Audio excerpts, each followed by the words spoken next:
And mute every.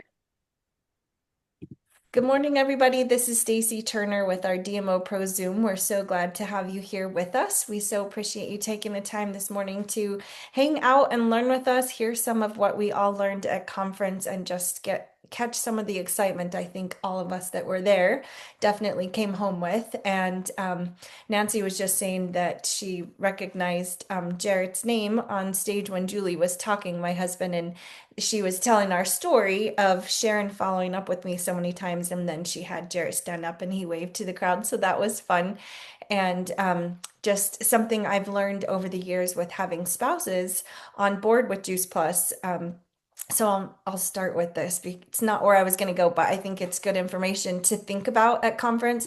Um, at the beginning when Jarrett would come, it was just kind of a chance that we would get away for the weekend, right? And even though I was at conference, he might come to some of the sessions, he might not. I would always buy a ticket from for him, but I didn't fuss about that. Like I didn't expect that he was sitting in every session and that he was going to catch the vision and do this business. And there's a lot of talk of a very few number of people that actually do this business together as couples. And I think it set this stage for a lot of women saying, I'm going to bring my husband home. And I think there were a lot of husbands that were like, I don't want to be brought home. And so it kind of confused this message. And for some couples, maybe it is, right? That they want to work this business together.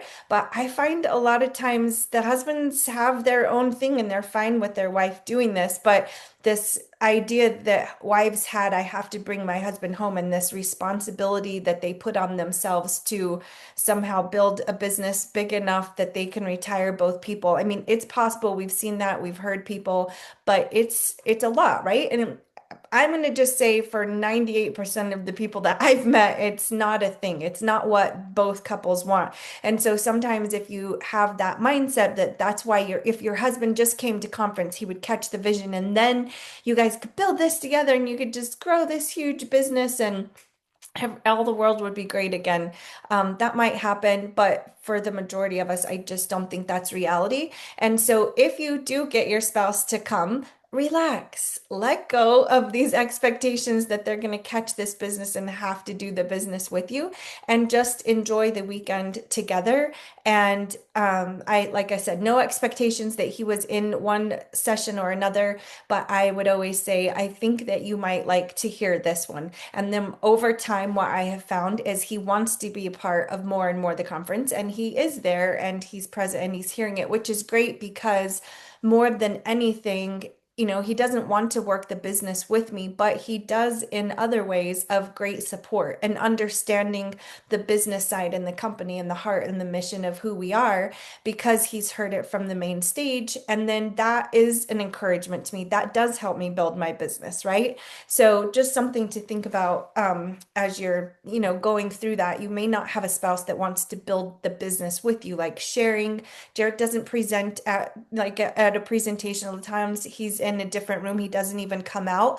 And again, I had to let go of that. I don't go to his work and hang out with him at his work and like call his people or like welcome people into his the shop that day, right? Like he has his business, I have mine, but we support each other in a different way. And so expectations are always going to be a big issue with relationships, and whether that's expectations we have with our spouse, on ourself, on our team, whatever that looks like, managing those expectations is super important. But I'm just always grateful when he is beside me in conference and we're hearing the information. And guys, this is a good community. This is a really, really good community where we get to learn and just be around positive people and people that like think in a different way, think in a forward thinking way and a mindset of growth and having a purpose and a passion. And like Marsha just typed in, having your kids in the room, like that was great for my kids to hear that. And there were times as they were younger, like I'm not bringing them to conference. I wanted a weekend away. Both of my girls have come to a couple of conferences more as adults, but I loved that I could come home and I was a little bit better, right? Like I was refreshed.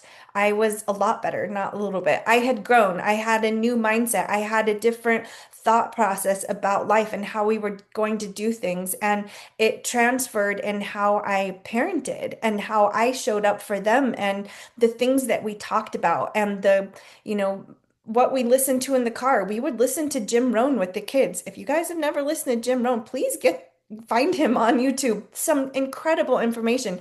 And what's funny, as a Colin starting his own business in his early 20s, he found Jim Rohn and started listening to him. It has a quote of him on his wall, like, loves Jim Rohn, and was like, oh, this guy is fantastic. And I was like, yeah, we've listened to him for a long time. You know, it's like he remembered it even subconsciously, like this is good stuff, even from when he was little. So it's not just about putting a video on in the van for them to watch as you're taking a trip somewhere. Like, listen to audios and to podcasts and to books and get them to take their headphones out and be present even in those things. It's those little moments that can make a difference because you're feeding their mind. And that's what happens at conference. You're fed. You are fed. And we were fed really well this week, this weekend. Such great, incredible information that we walked away with. I think I've heard a couple of people saying this was sort of the tipping point. You know, it's been a year. It's been a year. It's been a rough year with all the IT stuff, and yet we have, you know, come through that. And there's still going to be hiccups. I was really, really encouraged in the NMD meeting from the guy that has taken over the IT side of things and his team and what they're doing. And just from being in the leadership council, again, so thankful to have a voice on that council. Really incredible collaboration between the field and corporate on many levels. Like, we're just one little group of 8, but there are probably 4 or 5 other pods of leaders and founders and different groups that they're speaking to and getting feedback on. There was another group that came after the one that I was a part of in Memphis, and they really are trying to get the feedback because, you know, we have a lot of new leadership within corporate that has not been here the 22 years that a lot of us have, right? And so they're learning what our culture is and what has worked and what hasn't worked and what's working now and what we need. And listening to the IT guy give some updates, that was really encouraging to me.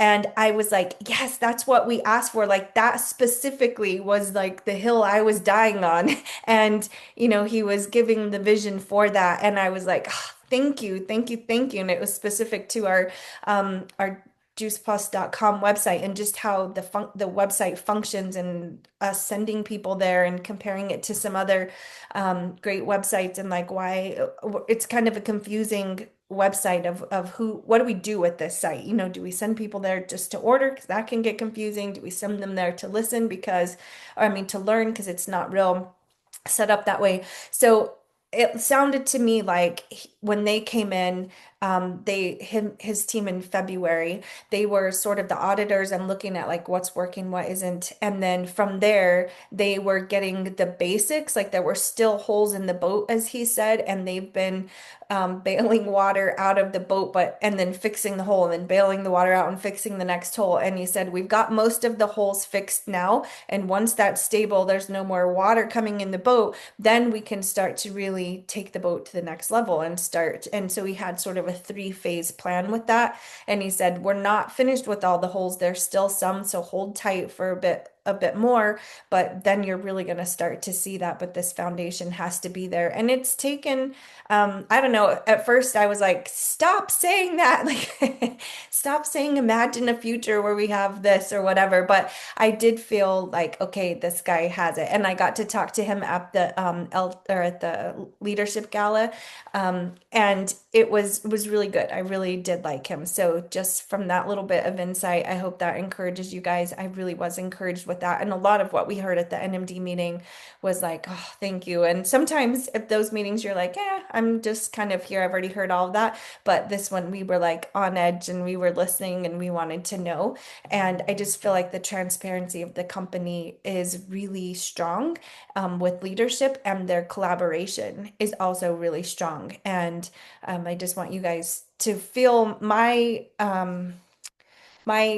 encouraged heart, I guess, is what I would try to impose back to you guys and offer that back to you, that I'm, just really feeling strong.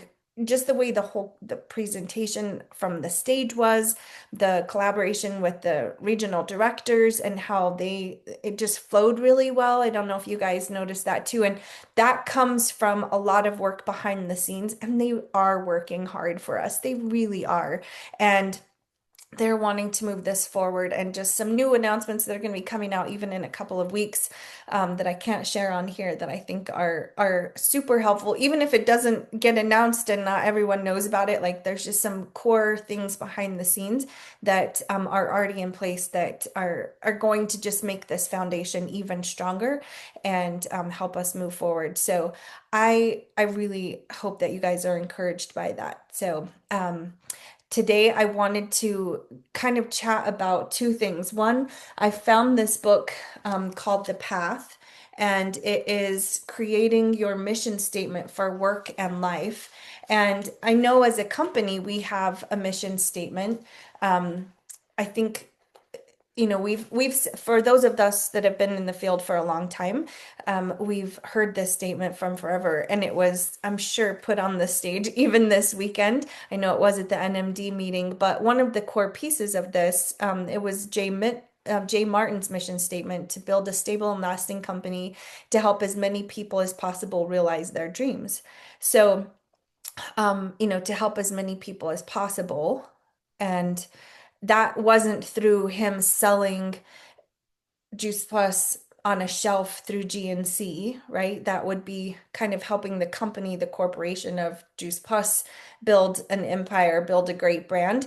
But he chose the distribution system of network marketing, direct sales, to help as many people as possible realize their dreams, meaning that it would be pushed down level by level by level, that as we work, it pushes up and everyone wins. But it's allowing a lot of people to build a business to realize their dreams. And you guys know me, we have a lot of businesses. Businesses are hard. Businesses, like, to be an entrepreneur, really starting a business from scratch, it's incredibly difficult. And if you have somebody, or if you're in a small owned business, thank that business owner, because you have no idea the behind the scenes mess and difficulty they've had to go through to get that coffee shop going, or to a boutique, or a chiropractic office, or whatever that is. It's a really difficult process. And so to help as many people do the same thing, to where they have a business that helps them realize their dreams. And that, on our end, is, what are our dreams then? What is that path that we want to walk? What is it that we're looking to get out of this? And when we just surface level ask people that, we'll hear people say, I want to help people get healthy, right?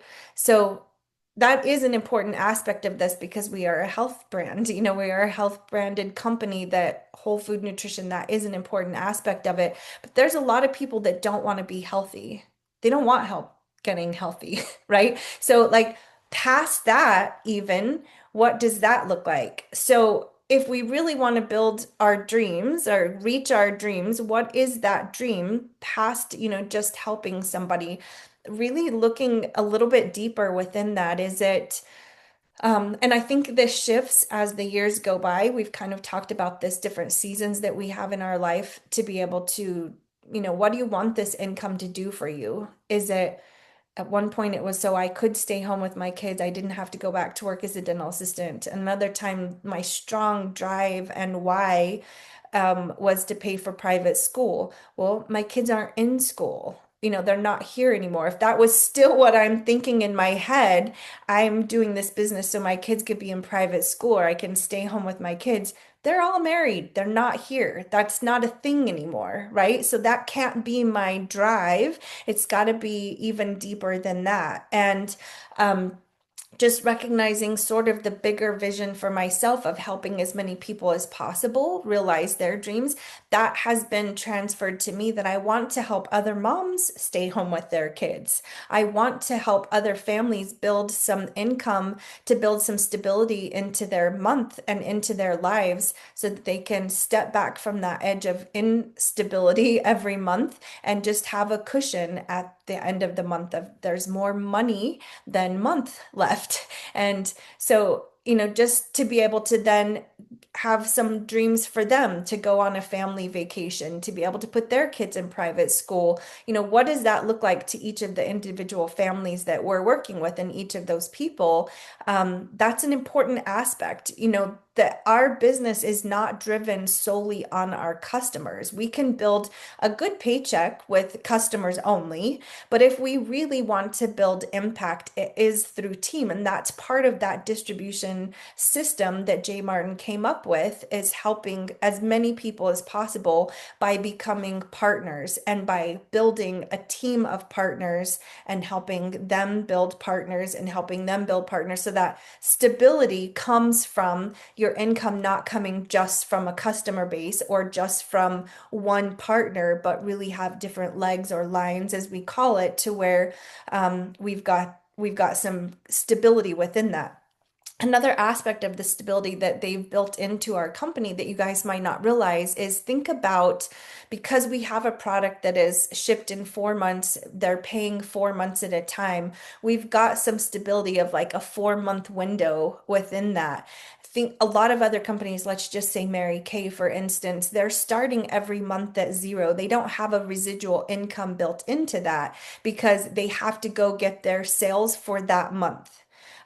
We need new sales each month, but we also have the stability of the 4 payments coming in, the third payment coming in from one person's order, the second installment coming in from somebody else's, the third from another order. You see what I mean? Like, the numbers do start at zero, but they're already built into that month because we have people making payments on their orders. Does that make sense?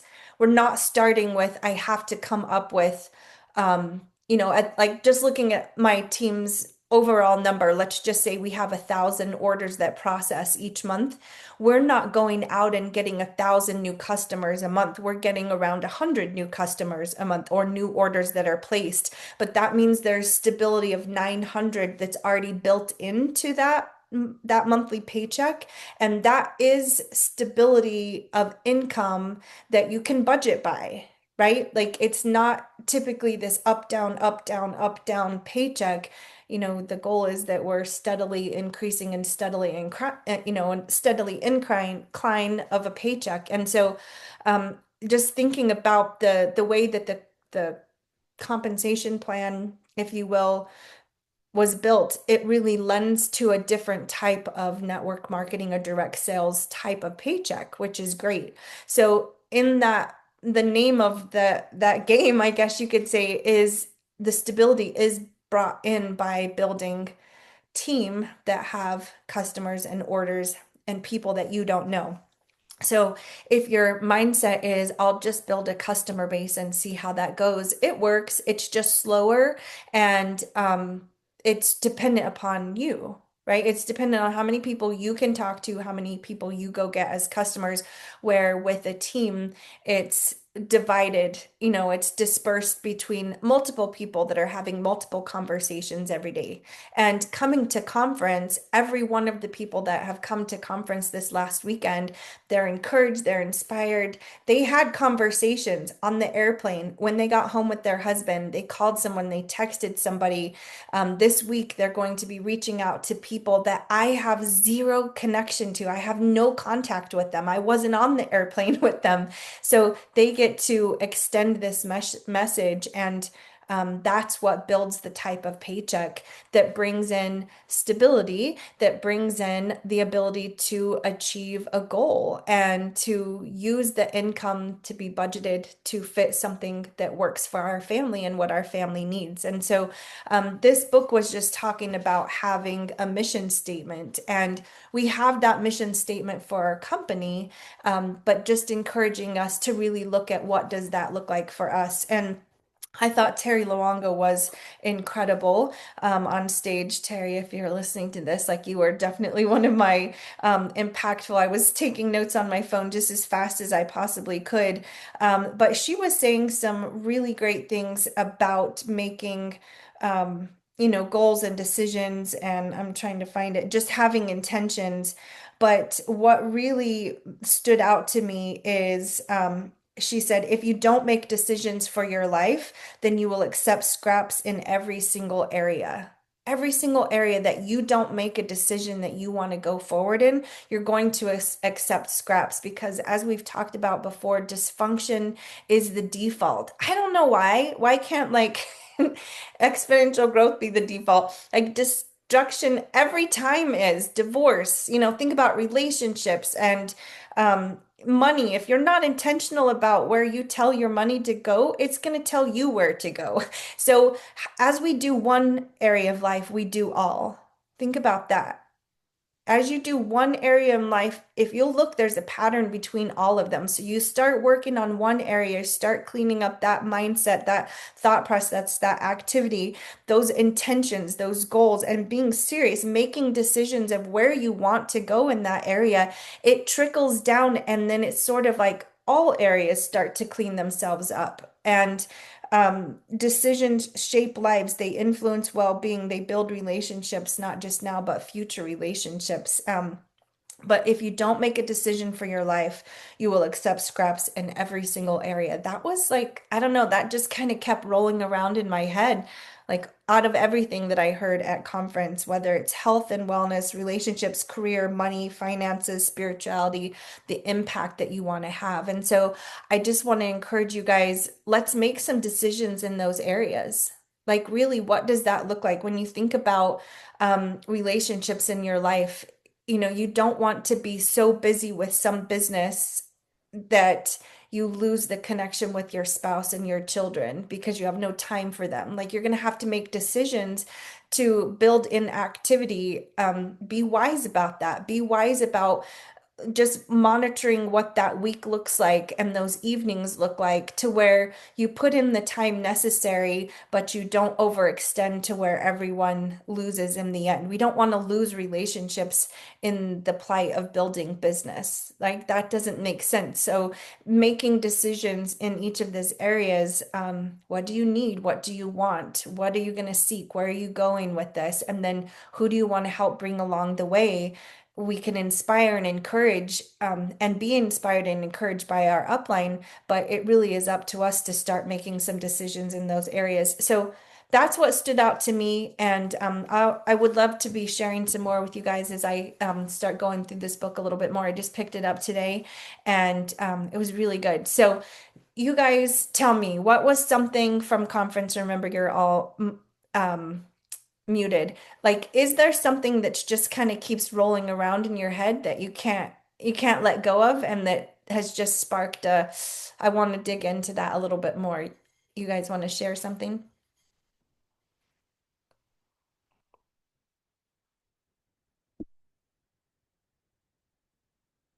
Nobody? You guys are just all asleep. Nancy, tell us. Well, I mean, there was a lot. Um, what Terry said, I agree. As a matter of fact, it's funny because I have the circle of people that we all live alone. And so every morning I just send them a little meme or something, and then they just respond. So we know that we're all up and alive and whatever.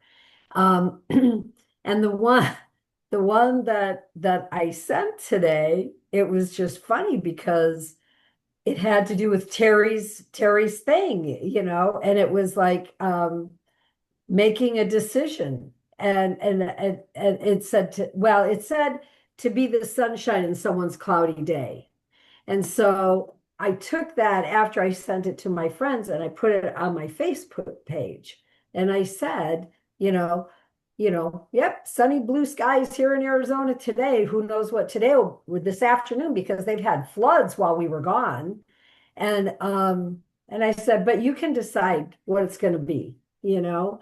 And it just that really had a lot of impact on me. And the other thing was, the things that I'm afraid to do, the things that I struggle with, just interjecting with people when they start telling me, I, or I forget to ask more questions. It's like I want to just jump into, oh, well, maybe this is going to help you. Um, but when I watched what that guy did with those dogs and the struggles that he encountered and the things that he went through, I was like, oh my gosh, I think I can probably get myself to do these things. I think these things probably aren't nearly as hard as the things that he had to go through because that was just so incredible. Wasn't it? Yeah, I loved his statement. What is the next thing that my team needs right now? What Yeah. is the next thing that I need right now? What is the next thing? Because the journey, I mean, I agree with Nancy, it was like insane in that last, one that he did. So what's just like the next thing that we need? What is the next thing that my team needs? It was excellent. So Nancy, great And he reminder. did focus that. He did focus Did. everything the next thing for his team. It didn't really say anything for him. I mean, he was like sleep deprived. Can you imagine sleeping for 4 hours in 9 days and going on a journey like that? Or if that was even what it was. I mean, that's Yeah, crazy. insane. Yeah. Yes. Uh, I would like to compliment what Nancy said. That I thought what Dallas said, you're right. As he, even though he was our keynote speaker and had nothing to do with Juice Plus, he had a team, and everything that he applied to the dogs, we could take and turn around. But some of the things he said, I'm looking at, like at the end, stop absorbing negative, having pity parties. Don't put your blinders on and go for your goals. Small steps, little victories get you to your destination, and stick with your principles. Do things to the best of your ability. Take your committed mindset and get comfortable with the uncomfortable. I loved everything he had to say. I mean, it. Plus, I love the dogs. No, he He's And was. Yeah, he was. Um, he gave a big life picture. Mhm. Too, when you're talking about just now, you were talking about how decisions affect all parts of our life. That was a perfect example. Dallas Sweeney showed how decisions affected all parts of our life. Yeah, absolutely. Thank you, Randy. Lisa, you have your hand up. Oops. I'm going to keep my camera off because I don't know if I'll keep you if I don't. A couple things just scaffolding off from what she had said before is that I think it was Beth Meyer. She said she made the comment, what am I going to say to my kids? Sorry, mommy was scared to go out and do blah blah blah. And I think that's so true. We let our mindset get in the way of things, and then like in way of actions we actually take, we let them fear paralyze us and not do what we should. And then again, Terry said, focus on what you want and everything else will fall away. And yeah, I mean, I don't think any of those need comments. It's just we focus on the wrong things or we allow something to get in our head that's not even true and we already know that they're not true. So why do we keep doing it? And I think there was one other quick thing I was going to say that um oh, and then just what I don't know how she says her name, niece maybe just what Eric Wario says, just be professional, go pro and do it right. So focus on what we need to focus on and helping others and not worrying about.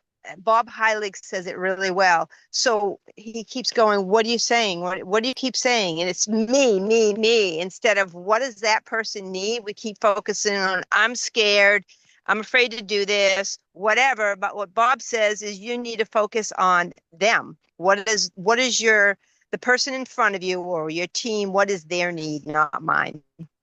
Yeah, I love that. If we just keep that eye focus, we're missing it. We're missing the bigger point of what we're doing with this business and what Jay designed this for, right? It's to help as many people as possible. And when we're focused on us and the frustrations, and guys, it's been frustrating. I get that. But if we stay in that place, and we're not in that place, we are not September of 2024, right? We are a year later. And hopefully, we've grown through this year and you've learned new skills. I have. I can definitely say, like, my mental capacity has grown, and just what I'm like, new skills. Like, we had to learn new things. And I'm going to end us with this today. So, having a personal mission statement can help you make decisions in both your work and your home. Once you are clear about what you were put here to do, then the jobs, the DMO, becomes only a means towards your mission and not an end in itself. So it's just not a phone call, it's not a text follow-up. It's a step in that mission that you're clear on. People with clearly defined missions have always led those who don't have any. There's a lot of people in our lives that have never stepped into this world. They have no idea about personal growth. They have no idea about achievement and working towards something bigger than themselves. You're either living your mission or you're living somebody else's. So whose is it? I just want to encourage you guys, let's think about that. What is my mission with this? What does that look like today? Not what I had a goal 10 years, 3 years ago, a year ago, like my mission today. What is that? And then are the steps that I'm taking moving me towards that? Are the books that I'm reading moving me towards that? Are the people that I'm hanging out moving me towards that? And let's use this weekend as a tipping point to really go help a lot more people, both with their health, but also with their finances, because that's going to bring you closer to your goals too. So thank you all for staying in here with us and joining in. I'm proud of you all. We have survived a rough year, and look at you. You're here. You're here. So huge congratulations to everyone. It's awesome to all be together again. Camille, it's nice to see you on here with us. It's always a joy to have new people in, and I just appreciate you all. I'll get this recording out to everyone. So